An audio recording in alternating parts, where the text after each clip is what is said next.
नमस्कार बच्चों, लर्न हिंदी में आपका स्वागत है। तो बच्चों, आज हम पढ़ेंगे हिंदी व्याकरण का एक पाठ विशेषण। विशेषण को इंग्लिश में एडजेक्टिव भी कहते हैं। अब आपको कुछ चित्र दिखाई दे रहे हैं, देखते हैं अभी हम। पहला चित्र, पहले चित्र में बच्चों आपको क्या दिखाई दे रहा है कि एक तोता है, दूसरे में क्या है, एक पेड़ है, तीसरे चित्र में क्या है, एक मोर है और एक रानी है। तो बच्चों आप बताओ, ये तोता कैसे रंग का है? तोता हरे रंग का है। यह घर कितना बड़ा है? यह घर बहुत बड़ा है।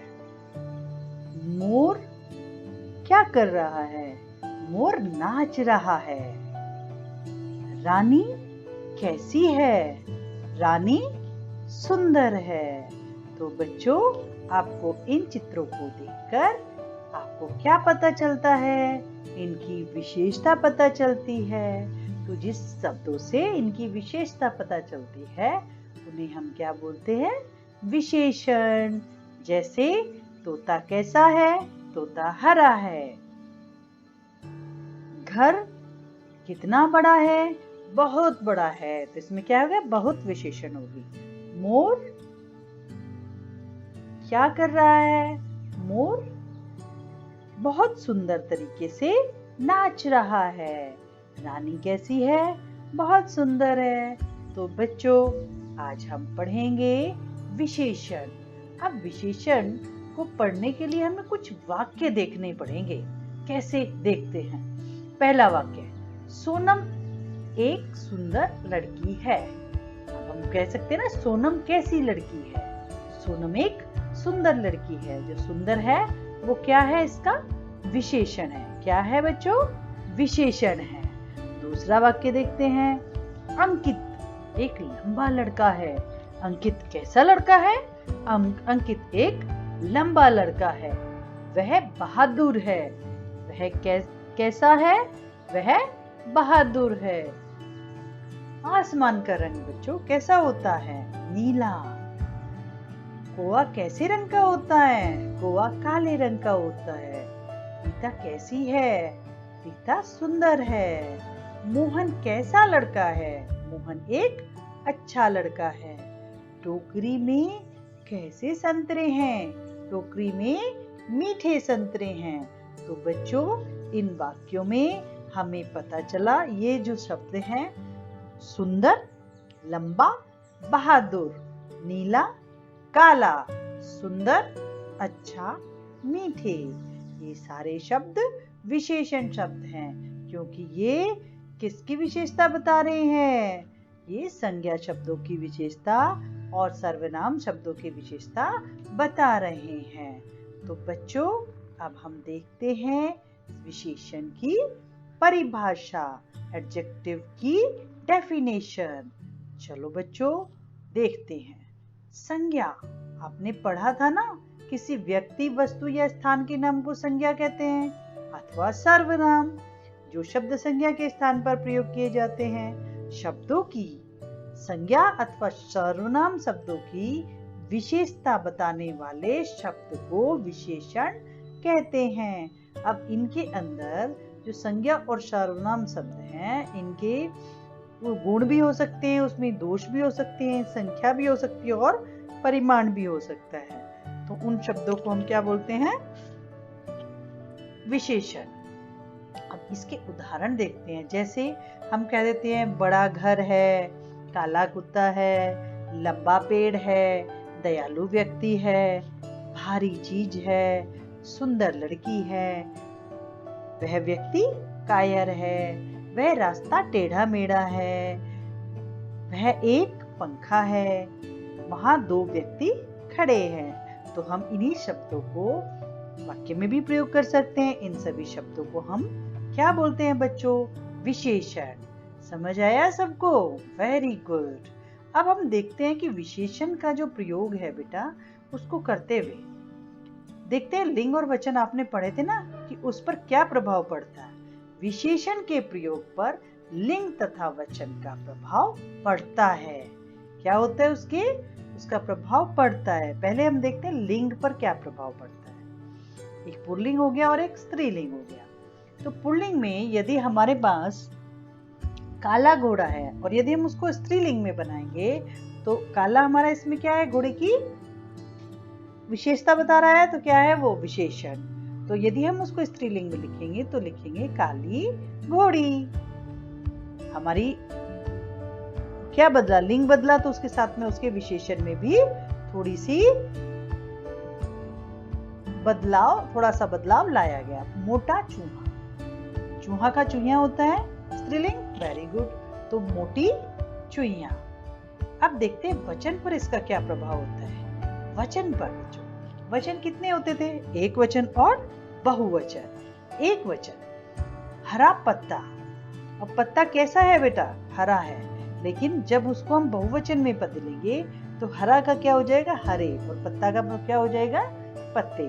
तो हरे पत्ते। पीला पपीता, पीले पपीते। तो बच्चों अब देखते हैं कि विशेषण तो हमें पता चल गया, लेकिन विशेष्य किसे कहते हैं। जिस संज्ञा अथवा सर्वनाम शब्द की विशेषता बताई जाए उसे विशेष्य शब्द कहते हैं। जिस संज्ञा या अथवा सर्वनाम शब्द की विशेषता बताई जाए वह विशेष्य कहलाता है। वो कौन क्या कहलाता है, विशेष्य। अब एग्जाम्पल देखते हैं। गीता सुंदर है, इसमें सुंदर विशेषण है और गीता विशेष्य है। विशेषण शब्द विशेष्य से पहले भी लगता है और बाद में भी लगता है। वाक्य के अनुसार हम देखते हैं। जो पहले विशेषण शब्द लगता है उसको देखते हैं। थोड़ा सा जल लाओ, थोड़ा सा क्या है, विशेषण है, वो किसके, संज्ञा के आगे लगा हुआ है, जल के आगे। 1 मीटर कपड़ा ले आओ, यह भी आगे लगा हुआ है। दूसरा देखते हैं कि बाद में कैसे लगता है। यह रास्ता लंबा है, लंबा क्या है, विशेषण, और रास्ता क्या है, विशेष्य। तो यह बाद में लगा है। खीरा कड़वा है, खीरा कड़वा है, कड़वा क्या है, इसमें विशेषण है, और खीरा क्या है, विशेष्य। तो बच्चों अब देखते हैं हम विशेषण के भेद। विशेषण के 4 भेद होते हैं। कितने भेद होते हैं, 4। पहला भेद गुणवाचक विशेषण, दूसरा परिमाणवाचक विशेषण, तीसरा संख्यावाचक विशेषण, चौथा संकेतवाचक विशेषण अथवा सार्वनामिक विशेषण। इसको संकेतवाचक भी बोल देते हैं, कहीं कहीं पे सार्वनामिक विशेषण भी बोल देते हैं। तो हमें दोनों नाम से यह याद रखना है कि दोनों एक ही हैं। तो बच्चों अब हम इन विशेषण की परिभाषा पढ़ेंगे और उसके क्या पढ़ेंगे, उसके उदाहरण देखेंगे। संज्ञा या सर्वनाम शब्दों के गुण और दोष का बोध हो वे गुणवाचक विशेषण कहलाते हैं। अब जो संज्ञा सर्वनाम में बेटा कुछ गुण और दोष होते हैं, भाव होते हैं, आदि बहुत सारी चीजें होती हैं, ठीक है। उनका जो बोध कराते हैं, बताते हैं, उनको हम गुणवाचक विशेषण कहते हैं। वो बहुत सारे होते हैं, जैसे कि अब हम देखेंगे। उदाहरण के लिए यदि भाव है तो अच्छा भाव भी हो सकता है, बुरा भी हो सकता है, वो कायर भी हो सकता है, वीर भी हो सकता है, डरपोक भी हो सकता है। दूसरा हमारा रंग होता है, लाल, पीला, नीला, हरा, चमकीला। तीसरी हमारी दशा होती है, पतला, मोटा, सूखा, भारी, हल्का, अमीर, गरीब आदि। आकार भी बहुत तरह के होते हैं ना बेटा, कोई गोल होता है, कोई चौकोर होता है, कोई नुकीला होता है। उसी प्रकार से समय, अगला समय, पिछला समय, दोपहर का समय, संध्या, सवेरा, और बहुत सारा होता है। स्थान भी होते हैं कि भी वो भीतर चला गया, वो बाहर हो गया, पंजाबी, जापानी, पुराना, ताजा आदि। गुण भी होते हैं बेटा, जैसे कोई भला व्यक्ति है, बुरा व्यक्ति है, उसकी वो बहुत सुंदर है, मीठा है, खट्टा है, वो बहुत दानी है, वो झूठ बोलता है, सच बोलता है, सीधा है, आदि उसके गुण बताते हैं। दिशा भी होती है, कौन कौन सी होती है, उत्तर, पूर्व, पश्चिम दिशा आदि। तो बच्चों जो गुणवाचक विशेषण होते हैं वो किस किस का बोध कराते हैं, भाव का, रंग का, दशा का, आकार का, समय का, स्थान का, गुण का और दिशा का। तो याद रखना है बच्चों कि ये 8 के 8 जब आते हैं तो वो गुणवाचक विशेषण कहते हैं। जैसे कालिदास विद्वान व्यक्ति थे, वह लंबा पेड़ है, उसने सफेद कमीज पहनी है, मंजू का घर पुराना है, यह ताजा फल है, पुराने फर्नीचर को बेच दो। इसमें विद्वान कैसा व्यक्ति है उसके गुण बता रहा है, पेड़ कैसा है, लंबा है, रंग बता रहा है इसमें सफेद है, पुराना है, ठीक है, फल कैसा है, बासी है या ताजा है, फर्नीचर कैसा है, पुराना है या नया है। तो ये गुणवाचक विशेषण होते हैं। परिमाणवाचक विशेषण किसे कहते हैं? दूसरा क्या है? परिमाणवाचक विशेषण। जिन विशेषण शब्दों से संज्ञा या सर्वनाम की मात्रा अथवा नाप तोल का ज्ञान हो उसे परिमाणवाचक विशेषण कहते हैं। अब परिमाणवाचक विशेषण के भी दो उपभेद होते हैं। कौन कौन से होते हैं? पहला होता है निश्चित परिमाणवाचक विशेषण और दूसरा होता है अनिश्चित परिमाणवाचक विशेषण। निश्चित परिमाणवाचक विशेषण किसे कहते हैं? जिन विशेषण शब्दों से वस्तु की निश्चित मात्रा का ज्ञान होता है, उसका प्रॉपर पता चल जाए हमें कि वह कितनी है। जैसे मेरे सूट में 3.5 मीटर कपड़ा लगेगा, यानी निश्चित है कि जब मैं अपना सूट बनवाऊंगा तो उसमें क्या लगेगा? 3.5 मीटर ही कपड़ा लगेगा, ना उससे कम ना उससे ज्यादा। दूसरा 10 किलो चीनी ले आओ, यानी उसने उसको आज्ञा दी कि 10 ही किलो लेके आनी है, न ज्यादा लानी है न कम लानी है। तो उसका जो परिमाण है वो निश्चित है, 3.5 मीटर और 10 किलो। 2 लीटर दूध गरम 2 लीटर दूध गरम कर लो, यानी कितना दूध गरम करना है? उसको 2 लीटर करना है। ये मात्रा हमारी निश्चित है। तो यदि निश्चित है तो वह विशेषण कौन सा होगा? निश्चित परिमाणवाचक विशेषण। दूसरा हो गया अनिश्चित। जिन विशेषण शब्दों से वस्तु की अनिश्चित मात्रा का ज्ञान होता है उसे हम अनिश्चितवाचक परिमाणवाचक विशेषण कहते हैं। उसका एग्जाम्पल देखते हैं।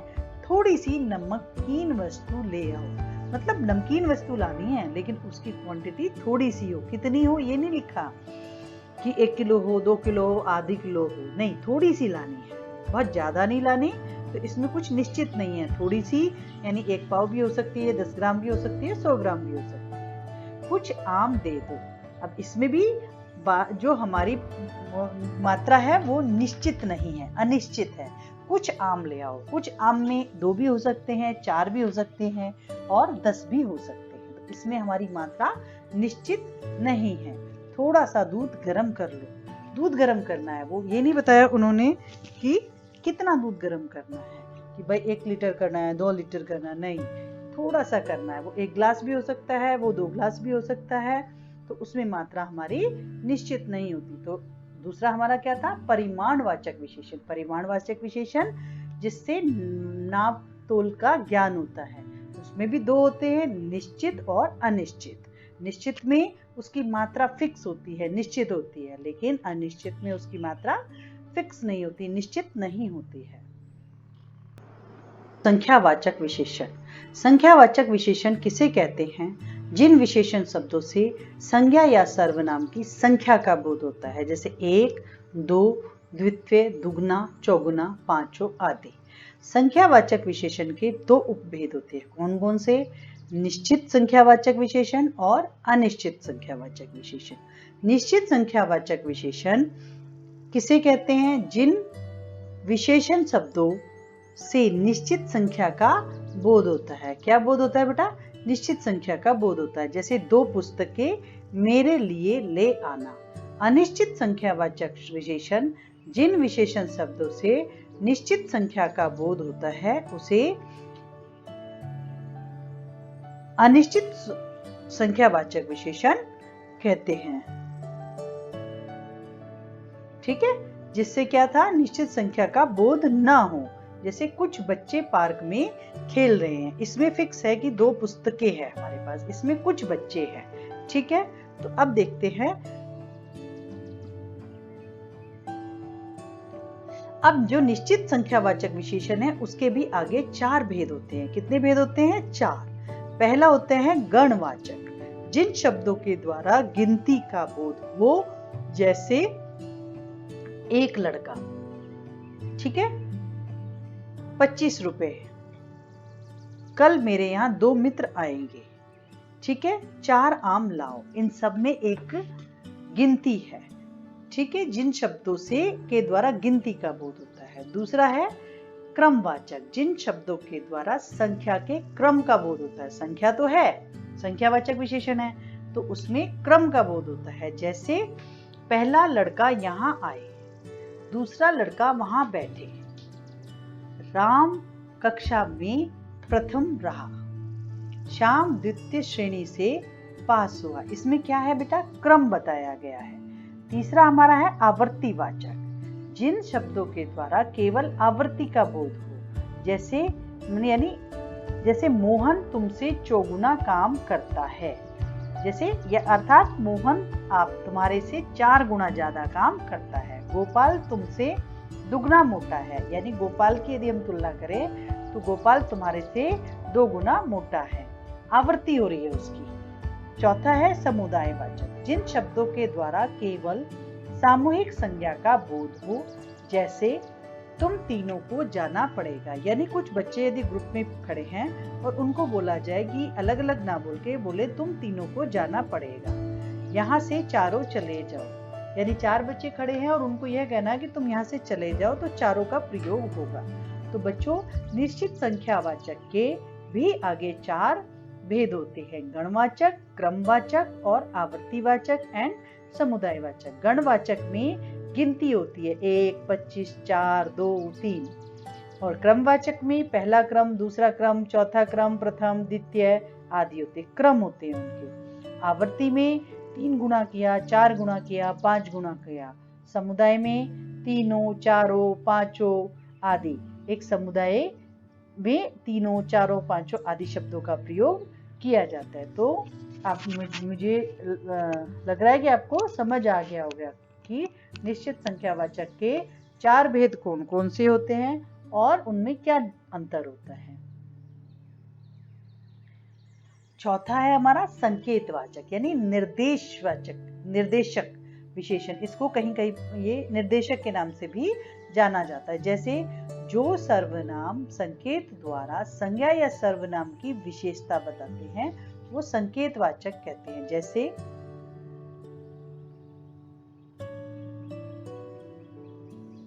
जैसे मेरी पुस्तक बालक, मेरी पुस्तक, कोई बालक, किसी का महल, वह लड़का, यह लड़की आदि। जैसे उदाहरण के लिए यह लड़का तेज भागता है, यानी यह लड़का, यानी वो यह उस लड़के की तरफ संकेत कर रहा है, तो इसमें यह विशेषण होगा।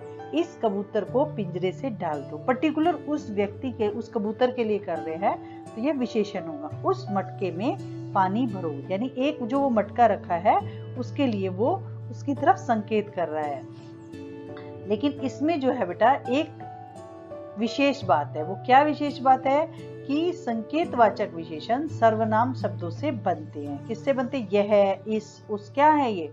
सर्वनाम शब्द है।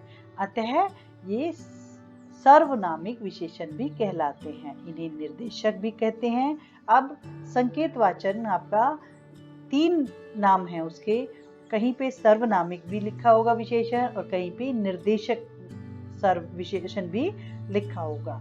तो आपको पहचानना है यह, इस, उस आदि का प्रयोग यदि किसी चीज का संकेत देके उसकी विशेषता बताने के लिए किया जाता है तो उसे संकेतवाचक विशेषण कहते हैं। उसे क्या बोलते हैं बेटा? संकेतवाचक विशेषण कहते हैं। केवल गणवाचक एवं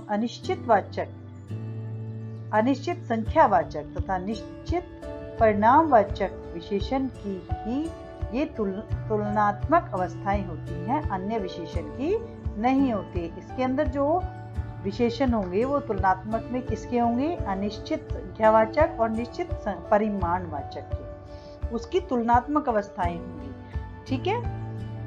और सारे विशेषण की नहीं होंगे। ये एक इसका स्पेशल वो है। परिमाण वाचक विशेषण और संख्यावाचक विशेषण में क्या अंतर है बच्चों? अब देखो दोनों में ही संख्या बता रहे हैं, लेकिन उसमें आपको देखना पड़ेगा। कैसे पहचानोगे? जिन वस्तुओं की नाप तोल की जाए उन्हें परिमाणवाचक विशेषण कहते हैं। जैसे कुछ दूध को हम वेट तोल सकते हैं, इसलिए ये परिमाणवाचक विशेषण है। दूसरा हमारा क्या था? संख्यावाचक विशेषण। दोनों एक जैसे लगते हैं लेकिन उनमें अंतर है। जिन वस्तुओं की गिनती की जाए, जो संख्या है वो गिनती होगी और इसमें क्या होगा? वेट होगा, तोल लेगा केजी में, लीटर में। ठीक है। जैसे कुछ बच्चे इधर उधर खेल रहे हैं, या इधर उधर कुछ बच्चे इधर आओ। यहाँ पर बच्चों की गिनती की जा सकती है, उसको तोल नहीं सकते, इसलिए यह संख्यावाचक विशेषण है। तो बच्चों परिमाणवाचक विशेषणों के बाद द्रव्य तथा पदार्थवाचक वाचक संज्ञाएं आएंगी, जबकि संख्यावाचक विशेषण के बाद जातिवाचक संज्ञा आएगी। इसकी एक और भी पहचान है। परिमाणवाचक में जो विशेषण के बाद संज्ञा आती है वो कौन सी होती है? उसमें पदार्थ होता है, द्रव्य होता है। लेकिन संख्यावाचक में कौन सी आती है? उसमें जाति होती है, जैसे बच्चे हो गए, हाथी हो गए। ठीक है। तो बच्चों आज हमने क्या पढ़ा? विशेषण, विशेषण की परिभाषा और विशेषण के उदाहरण। अब देखते हैं सर्वनाम। और एक कंफ्यूजन आता है कि सर्वनाम और सर्वनामिक विशेषण में क्या अंतर है। इसको भी समझ लेते हैं, जिससे कि आपको वाक्य को पहचानने में आसानी होगी। जिस शब्द का प्रयोग संज्ञा शब्द के स्थान पर होता है उसे सर्वनाम कहते हैं। जैसे वह मुंबई गया, इस वाक्य में वह सर्वनाम है। ठीक है, विशेषण नहीं है। कौन गया? वह मुंबई गया। अब दूसरा शब्द देखेंगे।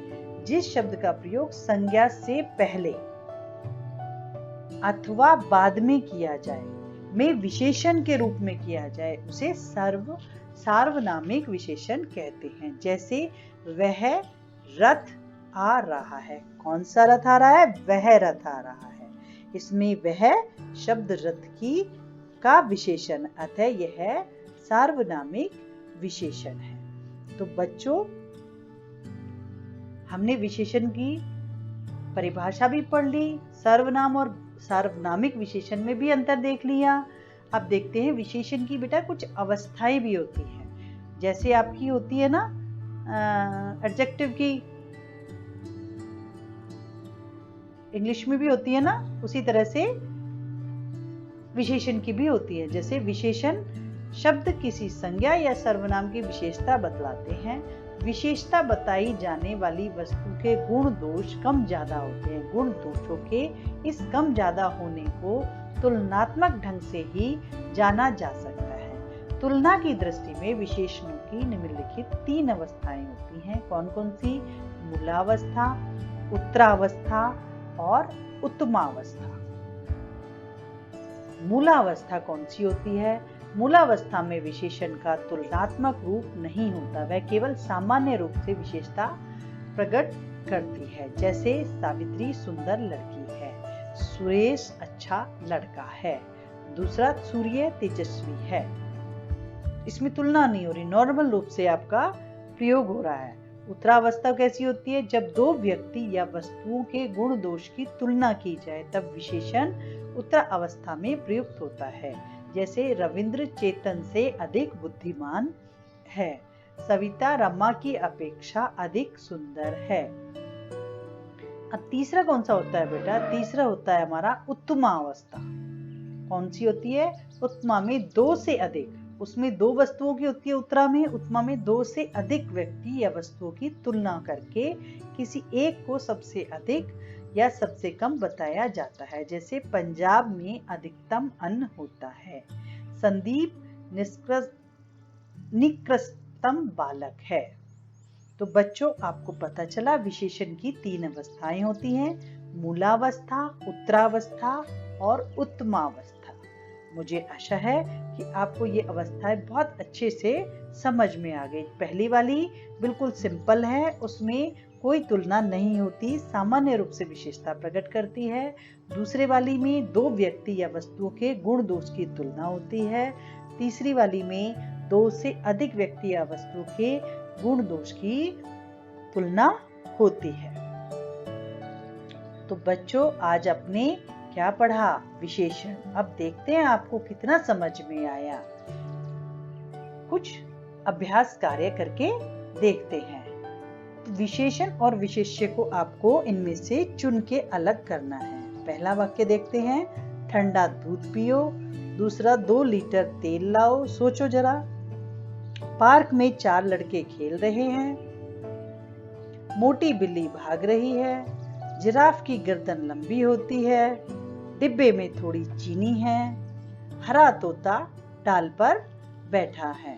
अब पहले वाक्य में विशेषण क्या है बेटा? ठंडा। और किसकी विशेषता बता रहा है? दूध की। दूसरे में 2 लीटर, तो 2 लीटर है विशेषण, और विशेषता किसकी बता रहा है? तेल की। तीसरे में 4 लड़के, 4 और लड़के। चौथे में सोचो जरा, मोटी बिल्ली भाग रही है। कैसी बिल्ली भाग रही है? मोटी। कौन भाग रही है? बिल्ली। जिराफ की गर्दन लंबी है। जिराफ की गर्दन कैसी है? लंबी। जिराफ क्या हो गया हमारा? ओहो, थोड़ा सा गलत हो गया। इसमें विशेषण क्या, विशेष्य क्या हो गया? जिराफ होगा, गर्दन नहीं होगा। लंबी गर्दन नहीं, जिराफ की गर्दन लंबी होती है। किसकी गर्दन लंबी होती है? लंबी क्या है? गर्दन। तो गर्दन की विशेषता बता रहे। ठीक है बेटा। डिब्बे में थोड़ी चीनी है। थोड़ी और चीनी, चीनी की विशेषता बता रहे हैं। वहां पे सही है, वो गर्दन की ही विशेषता बता रहे हैं। किसकी विशेषता बता रहे हैं? गर्दन की। हरा तोता डाल पर बैठा है। हरा तोता, तोते की विशेषता बता रहे हैं कि वो कैसा है? हरा है। तो बच्चों, अब देखते हैं दूसरा। निम्नलिखित वाक्यों में प्रयुक्त विशेषण का भेद लिखो। अब मैंने कुछ वाक्य दिए हैं, देखते हैं उनमें से आप बता पाओगे कि ये इसमें कौन कौन से विशेषण के भेद हैं। थोड़ा दूध लाओ, कौन सा विशेषण है इसमें? परिमाणवाचक। मैदान में हरी घास है। हरी घास गुणवाचक। यह लड़का प्रथम आया, संकेत कर रहे हैं। यह किसके लिए? उस लड़के के लिए। कुछ बच्चे खेल रहे हैं। कितने बच्चे खेल रहे हैं? कुछ।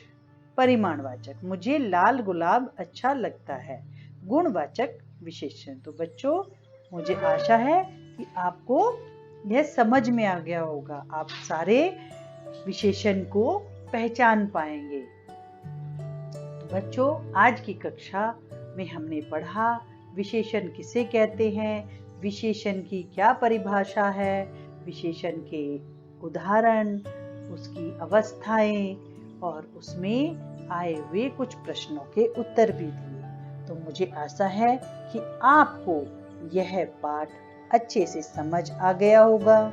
यदि आपको यह पाठ अच्छे से समझ आ गया है तो आप मेरे चैनल को लाइक, शेयर और सब्सक्राइब करें, ताकि मैं आपके लिए और अच्छी से अच्छी ज्ञानवर्धक वीडियो बना पाऊं।